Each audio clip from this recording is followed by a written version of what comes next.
আসসালামু আলাইকুম ভিউয়ার্স, আশা করি সকলেই ভালো আছেন। তো আপনার বাজেটটি যদি হয়ে থাকে 17,000 টাকা এবং এই বাজেটে বর্তমান সময়ে সবচেয়ে সেরা একটি স্মার্টফোন নিতে চাচ্ছেন, তাহলে আপনি কিন্তু সঠিক ভিডিওতেই ক্লিক করেছেন। তো 17,000 টাকায় বর্তমান সময়ে রেডমি নোট 10s এই স্মার্টফোনটি অ্যাভেলেবল রয়েছে। এই ফোনটির 6GB 64GB ভ্যারিয়েন্টটি।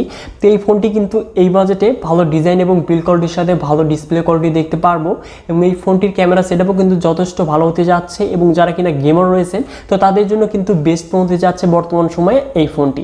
তো এছাড়াও কিন্তু এই ফোনটিতে আরও বেশ কিছু আকর্ষণীয় ফিচার্স দেখতে পারবো এবং এই ফোনটিতে কিছু পজিটিভ দিকের সাথে কিন্তু নেগেটিভ দিকও থাকছে। তো আজকের এই ভিডিওতে এগুলো নিয়ে কিন্তু ইন ডিটেলসে আলোচনা করতে যাচ্ছি। তো চলুন কথা আর বাড়াবো না, সরাসরি চলে যাচ্ছি ভিডিওতে।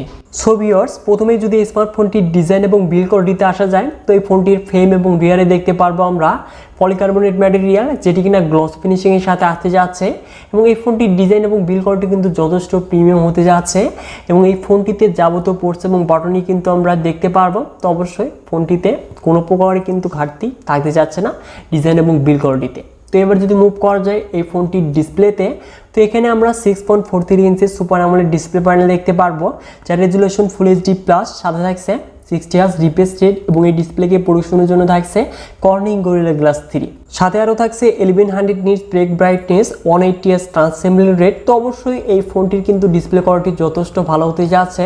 তো এবার যদি মুভ করা যায় এই স্মার্টফোনটির পারফরমেন্সে, তো অ্যান্ড্রয়েড ভার্সন 12-এর সাথে MIUI 12.5 রান করবে, যেখানে চিপসেট হিসেবে থাকছে MediaTek Helio G95।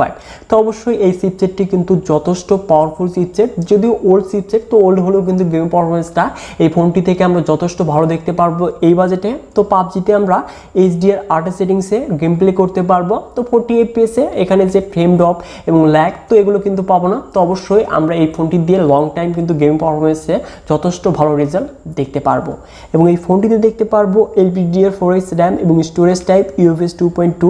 তো অবশ্যই ডাটা রিড এবং রাইট হবে কিন্তু যথেষ্ট ফাস্টের স্পিডে এবং অ্যাপ ওপেন এবং ক্লোজিংয়ে কিন্তু আমরা ফাস্টের স্পিডে দেখতে পাচ্ছি। তো এবার যদি আসা যায় এই ফোনটির ক্যামেরাতে, তো রিয়ারে দেখতে পারবো আমরা কোয়াড ক্যামেরা সেটআপ, যার মেইন ক্যামেরাটি 64 মেগাপিক্সেল, সাথে থাকছে 8 মেগাপিক্সেল আল্ট্রাওয়াইড, 2 মেগাপিক্সেল ম্যাক্রো এবং 2 মেগাপিক্সেল ডেপথ সেন্সর এবং স্মার্টফোনটির মেইন ক্যামেরা দিয়ে আমরা 4K ভিডিও 30 FPS রেকর্ড করতে পারবো। তো এই বাজেটে 4K ভিডিও রেকর্ডিং অপশন কিন্তু বর্তমান পাওয়া যায় না, তো এই স্মার্টফোনটি থেকে কিন্তু আমরা তা পেতে যাচ্ছি এবং এই ফোনটির মেইন ক্যামেরা দিয়ে যে পিকচার কোয়ালিটি তা তো দেখতেই পাচ্ছেন। তো পিকচারের ডিটেলস, ডায়নামিক রেঞ্জ সকল কিছু কিন্তু যথেষ্ট ভালো হতে যাচ্ছে এই বাজেটে। তো ক্যামেরা পারফরমেন্সও কিন্তু এই ফোনটি যথেষ্ট ভালো হতে যাচ্ছে এবং এই ফোনটির ফ্রন্টে থাকছে 13 মেগাপিক্সেল সেলফি ক্যামেরা, যেটি দিয়ে আমরা 1080p 30 fps এর সর্বোচ্চ ভিডিও রেকর্ড করতে পারবো।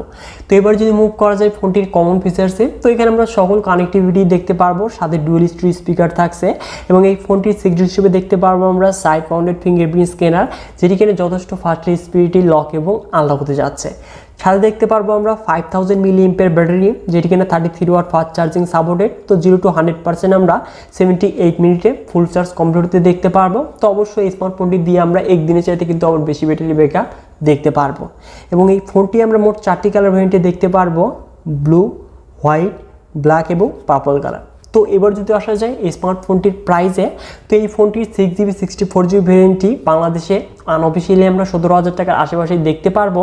তো এবার যদি মুভ করা যায় স্মার্টফোনটির পজিটিভ এবং নেগেটিভ সাইডে, তো নেগেটিভ সাইডগুলো নিয়ে কথা বলতে গেলে অবশ্যই এখানে 60 হার্জ রিফ্রেশ রেট না দিয়ে যদি 90 হার্জ বা 120 হার্জ রিফ্রেশ রেট থাকতো তাহলে কিন্তু বেস্ট হতে পারতো এবং এখানে ওল্ড চিপসেট থাকছে, তো ওল্ড চিপসেট হলে কিন্তু গেম পারফরমেন্সটা যথেষ্ট ভালো দেখতে পারবো। তো এবার যদি মুভ করা যায় পজিটিভ সাইডে, তো ভালো ডিজাইন এবং বিল্ড কোয়ালিটির সাথে অ্যামোলেড ডিসপ্লে প্যানেল এবং ভালো গেমিং পারফরমেন্স, ভালো ক্যামেরা সেটআপ। তো এক কথায় বেস্ট কিন্তু হতে যাচ্ছে এই স্মার্টফোনটি 17,000 টাকা বাজেটে। তো এই স্মার্টফোনটি 17,000 টাকা আমি অবশ্যই সাজেস্ট করবো আপনাদের।